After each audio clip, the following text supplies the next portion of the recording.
Fox's senior correspondent Steve Harrigan is on the ground. Steve, this is getting serious here. Laura, this is a battle really that keeps moving. Before it was in front of the detention center, and now it's moved to the highway. That's the 101 there. As you mentioned, it's really a key artery for downtown LA to get to other arteries. We've seen those protesters move down and block off the southbound route. Police have been hurried there.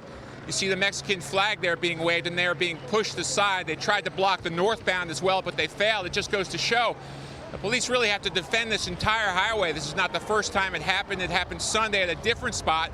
But 4 p.m., rush hour, LA traffic, you got to figure there's a lot of angry people in those vehicles down there. And this has not been a quiet day. We're hearing a lot about nonviolent protests. Well, if you stand here, you hear explosions. We've heard 3 of them in the past several hours. Fireworks being fired at National Guard.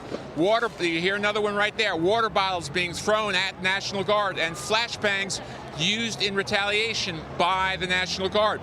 There's also looting. We wondered when or if it was going to start. Well, it certainly has started. Overnight Monday, a lot of looting. The Apple store looted, a sneaker store, a legal marijuana distributor, a jewelry store. His business, he said, was absolutely ruined, an immigrant himself. As they try and clear this highway now, we have seen 3 large LAPD buses come in, and it looks like they're for prisoners. They have cages on them. They were empty when we saw them come in.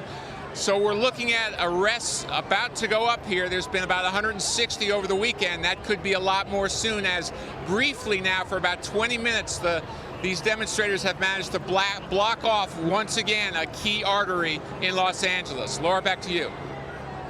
All right, Steve. This is insane. Steve, when you watch this play out, like, we've heard people on some of the other networks go on and on about how this was, look, nothing's happening here. There was literally someone on another network who was a reporter standing in front of the National Guard saying, look, nothing's happening. This is peaceful. But you're there, you're witnessing what's going on. And then in 5 or 10 minutes later, you start hearing explosions. You start seeing the police and the National Guard try to move the protesters back because they had to actually move vehicles out of the federal ICE facility there, vehicles that they need to keep order.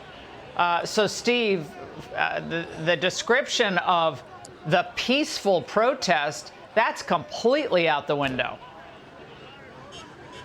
It's just not accurate. And if you stood here for a few hours, you'd see it's not accurate. You'd see water bottles or pieces of concrete fly in the air.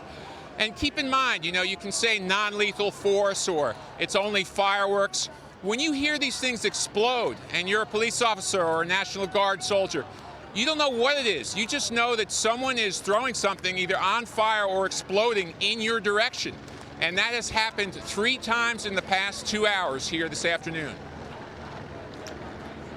Steve, there was concern earlier today that there weren't a lot of arrests happening. That you saw in real time, authorities were seeing individuals throwing projectiles at the officers, yet no arrests. And that was surprising to the people on the ground narrating this. No arrests, and yet obvious violence. And if that continues to be tolerated, what's the message to people who want to just bandwagon and join in on the so-called fun here? And some of these people just do think this is a form of recreation. It is stunning to see some of the extreme video that we have seen. When you saw that one man who they've identified now, as we can begin to taste a little tear gas in the air, that one man who they've identified throwing rock after rock at passing officers' vehicles, one after another. And how he's able to do that and how he's not stopped is just, as an American, it's stunning to watch how you can get away with throwing rocks through the windows of traveling police cars. All right, Steve, thank you very much. Hey, Sean Hannity here. Hey, click here to subscribe to Fox News YouTube page and catch our hottest interviews and most compelling analysis. You will not get it anywhere else.